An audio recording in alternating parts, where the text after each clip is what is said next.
तो गाइस मैं इस सिटी का बहुत ही बड़ा साइंटिस्ट हूँ और मुझे कॉल आता है कि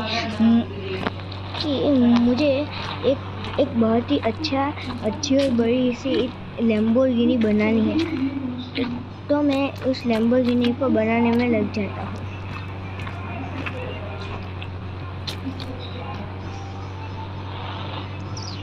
तो गाइस मैंने कॉल करके उस लैम्बोर्गिनी को फैक्ट्री में से बनाकर मेरे यहाँ पे भिजवा दिया।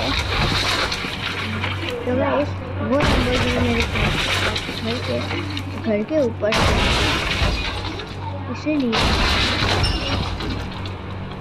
वो लैम्बोर्गिनी हेलीकॉप्टर वो क्रैश हो गई, इसीलिए वो मैंने दूसरी लैम्बोर्गिनी मंगाई है। लैम्बोर्गिनी इस गाड़ी का नाम है लैम्बोर्गिनी ताज़ो।